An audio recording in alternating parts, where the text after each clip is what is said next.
My name is James Crawford. I'm 77 years old, and I've spent most of my life learning things the hard way that I could have learned the easy way if I'd been willing to listen when I was younger. But I wasn't willing. That's the cruel joke about wisdom. It arrives too late and sinks in too slowly. The lessons that could save you 20 years of suffering tend to show up after you've already suffered through them. People warned me, plenty of them. I just wasn't listening. I was too busy being young and certain that my situation was different, that the rules applied to everyone except me. I wasn't the exception. Nobody is. Here are 12 lessons that took me 77 years to learn.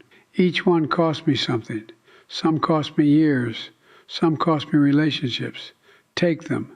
Use them. Don't learn them the hard way when the easy way is sitting right here. This is the foundation. If you don't understand this, nothing else matters. Nobody is coming to save you.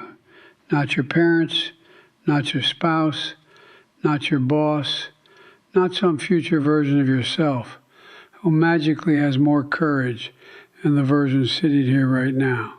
I waited for most of my 30s and 40s for something external to change my circumstances.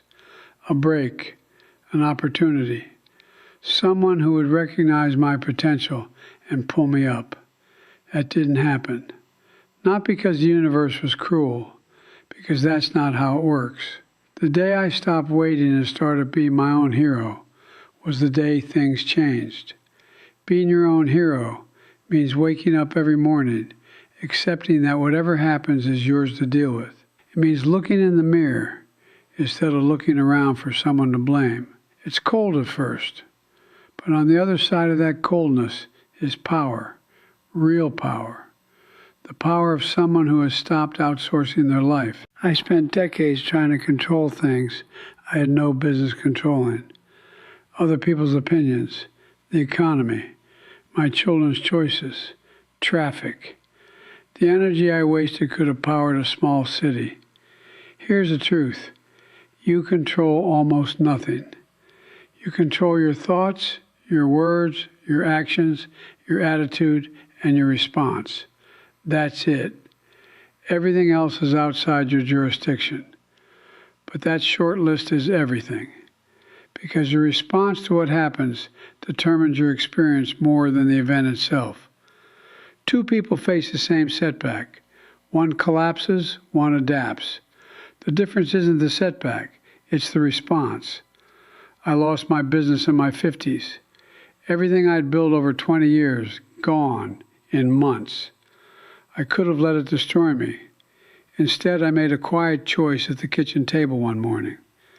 I can't control what happened, but I can control what I do next. That simple shift saved my life. Your perception isn't just how you see the world. For all practical purposes, your perception is the world. I had a terrible lens for most of my life. I saw threats where there were opportunities, criticism where there was feedback, failure where there was education. My lens was calibrated for danger and worst-case scenarios. So that's exactly what my world is full of. Fixing your lens doesn't mean becoming delusional.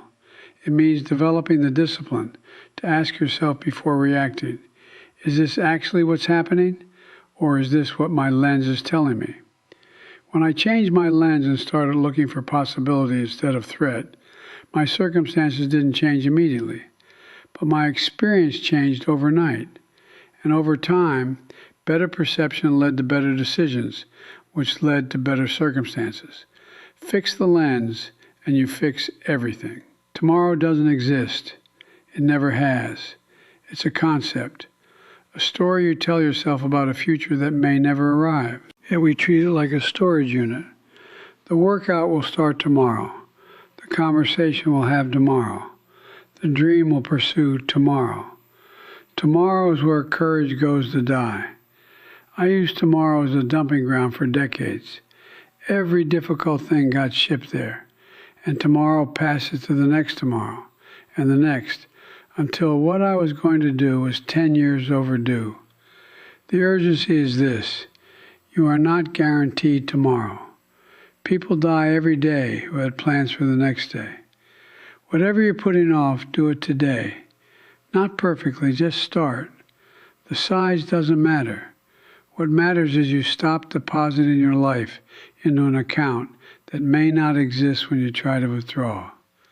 When you tell yourself you'll wake at 6 and hit snooze until 7:30, you haven't just lost sleep, you've broken a promise. When you say you'll stop eating junk and you're back at the drive-thru by Wednesday, you haven't just eaten badly, you've broken a promise. Every broken promise erodes self-trust, the belief that when you say something, you actually mean it.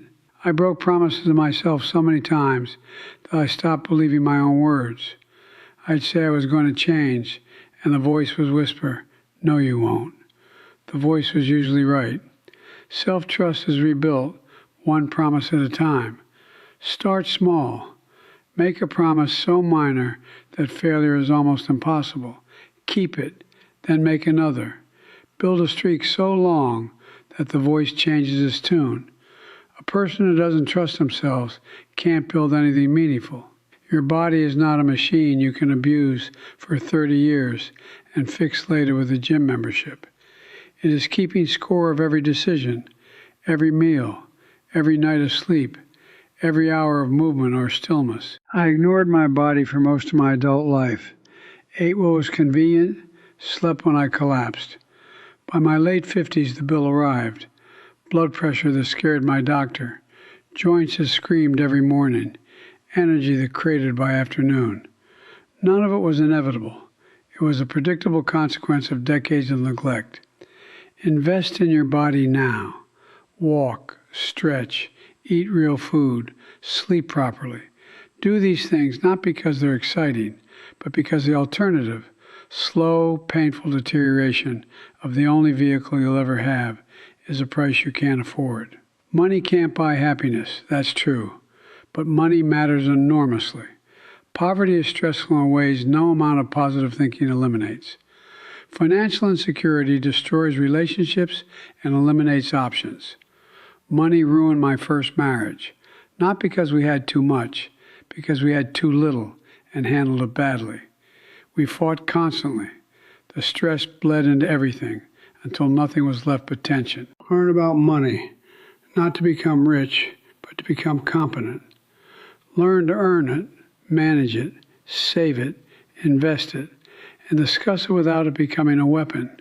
But more important than money is investing in yourself, your skills, your knowledge, your mindset. Money can be lost. Skills go with you everywhere.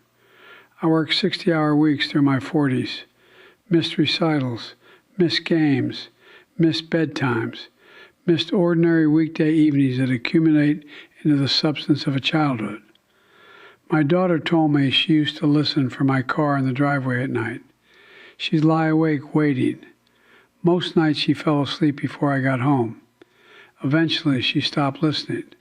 She stopped listening. That sentence contains more heartbreak than any dramatic story. Your company will not mourn you. Your job title will not hold your hand at the end. Your family is the only thing that lasts. I shifted priorities at 53. Started coming home earlier. Started being present. It's never too late. But the longer you wait, the more you'll wish you hadn't. In my late 40s, everything felt hollow. The career felt pointless. The achievements felt empty. The life I'd built felt like it belonged to someone else. People called it a midlife crisis. That term is dismissive. What's actually happening is a breakthrough.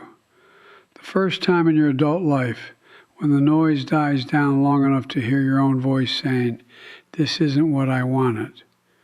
I didn't buy a sports car.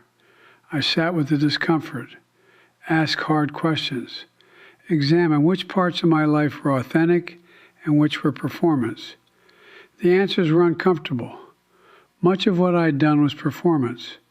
Working for approval, accumulating for status. If you're feeling hollow, don't panic and don't dismiss it. Listen.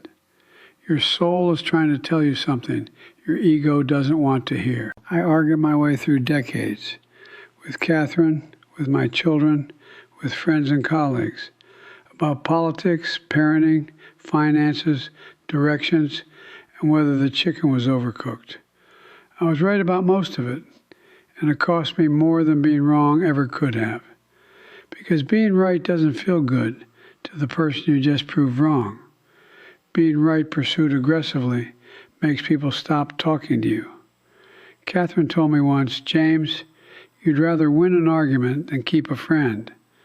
One day you'll run out of friends before you run out of arguments." Pick your battles. Most aren't battles at all. They're opportunities to either connect or compete. Choose connection. Let the wrong turn be a scenic route. Let the other person have the last word. The silence afterward is more peaceful than victory. I spent years announcing plans. Every resolution broadcast to anyone who'd listen. Every new diet and exercise program declared publicly. Then I didn't do it, or did it for 2 weeks and stopped. The people I know who actually changed did it quietly. They didn't announce or perform. They just started doing things differently one morning and kept doing them until the change wasn't a change anymore. It was just who they were. Real growth is quiet. It doesn't need an audience or applause. It needs consistency. Daily, boring, unglamorous consistency that nobody sees, but that compounds over months into something transformative. Stop talking about what you're going to do. Start doing it in silence. This is the last lesson because it contains all the others. Whatever age you are, however much time you believe you have, it's less than you expect. Time accelerates in a way nobody prepares you for. Your 20s feel infinite. Your 30s feel long. Your 40s speed up. Your 50s feel like fast forward. Your 60s vanish. Your 70s feel like standing on a hill, realizing you crossed the valley in what felt like an afternoon. I am 77. That number sounds large. It is not. It is a blink. A single breath is started when I was born and is closer to ending than I want to think about. Whatever you're going to do, do it. Not because you might die tomorrow, because the years between now and when you finally get around to it will evaporate faster than you can imagine. I think about life like cooking. A great meal needs the right ingredients, the right timing, and real attention. You can't rush it. You can't substitute garbage ingredients and expect gourmet results. Ingredients are your mindset, health, relationships, skills, and time. Most people cook with the wrong ingredients at the wrong temperature while staring at their phone. Then they're surprised when the meal turns out badly. Be a master chef with your life. Pay attention to what you're putting in. Watch the temperature. And above all, be present in the kitchen. You can't cook a good meal from the other room. 12 lessons, 77 years. Nobody is coming to save you. Fix your lens. Control your response. Stop waiting for tomorrow. Keep your promises. Take care of your body. Respect money. Put family first. Listen when your soul speaks. Stop needing to be right. Grow quietly. And move quickly because it's later than you think.